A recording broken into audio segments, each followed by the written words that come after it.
Hello everyone, this is Julian from Kanen Coffee, and today we got this Breville Espresso machine with us in the shop.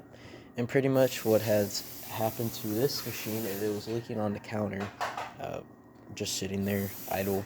Whether it was on or off, it was leaking on the counter. Also, there was a lot, when we were opening up the machine, there was a lot of screws that were rusted up, presumably leading to that there was some sort of steam leak or anything like that. So usually what that means is the steam valve assembly that's right here, or the solenoid valve assembly. Pretty much that controls where the water goes through the front, through the hot water spout, through steam, and if that leaks, it will leak in the back where we're having all those rusty screws.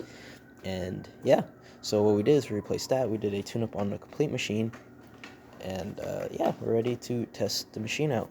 So as you can see, I already prepared a puck here. This is a dual wall basket, so we have to use coarser coffee.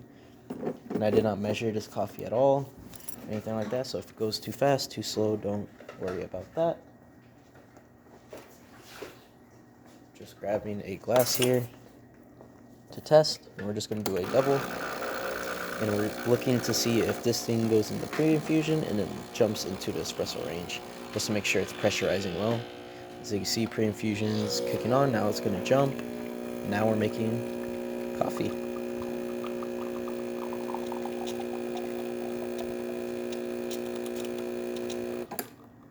Cool.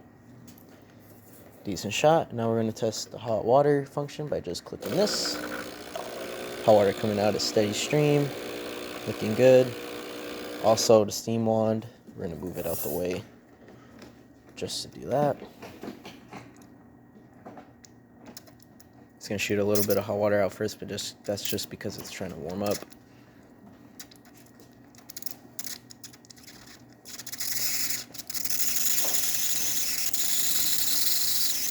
We also descaled your machine, backflush your machine, replaced your group head gasket with a brand new one, cleaned out your shower screen that is being used to push water into your machine, and yeah, everything is working well. That drip from the water spout, don't worry about that. Once it gets up to pressure, it will stop dripping, as you can see. That's just how the machines work, and yeah, it's working great. That's about it for this repair. If you like this video or any of our other repairs on our channel, leave a like, subscribe, and hit the bell. Thanks for watching.